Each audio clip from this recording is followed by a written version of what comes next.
Bangladesh cricket বোর্ডের বর্তমান সভাপতি ফারুক আহমেদ তার পদে থাকবেন নাকি থাকবে না সেটি এখন প্রশ্ন।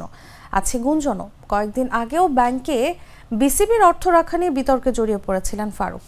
সেই বিতর্ক কমেছে কিছুটা, কিন্তু জানা গেছে ফারুক আহমেদকে সরিয়ে অন্তর্বর্তীকালীন সময়ের জন্য বিসিবি প্রধানের পদে আমিনুল ইসলাম বুলবুলকে বসানোর চিন্তা ভাবনা চলছে। যদিও শোনা যাচ্ছে আমিনুল ইসলাম পারিবারিক কারণেই বাংলাদেশে এসেছেন। ঘনিষ্ঠ সূত্রে জানা গেছে 6 এপ্রিল স্ত্রীকে সাথে নিয়ে বাংলাদেশে আসার পর আগামী 2রা জুন বুলবুল ফিরে যাবেন অস্ট্রেলিয়া।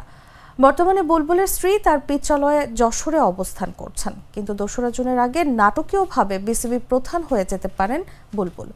গতকাল বুধবার দিবাগত গভীর রাতে ক্রিকেট পাড়ায় উঠেছে এমন আভাস। ফারুক ও আমিনুল ইসলামের সঙ্গে কথা বলেছেন ক্রীড়া উপদেষ্টা আসিফ মাহমুদ সজীব ভুঁইয়া।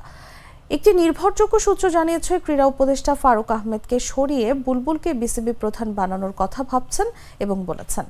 জানা গেছে বুলবুল ও ফারুক দুজনই কিছু শর্ত দিয়েছেন। যেহেতু আইসিসির গুরুত্বপূর্ণ পদে চাকরি করে বুলবুল মোটা অঙ্কের টাকা পান, তাই বিসিবিতে তিনি বিনা বেতনে কাজ করতে অনীহা প্রকাশ করেছেন।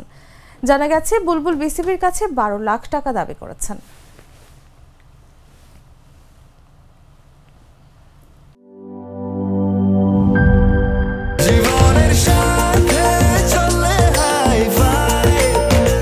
স্বাস্থ্যকর অল টাইম ফ্যামিলি কেক, সব সময় অল টাইম হেলদি লাইফ।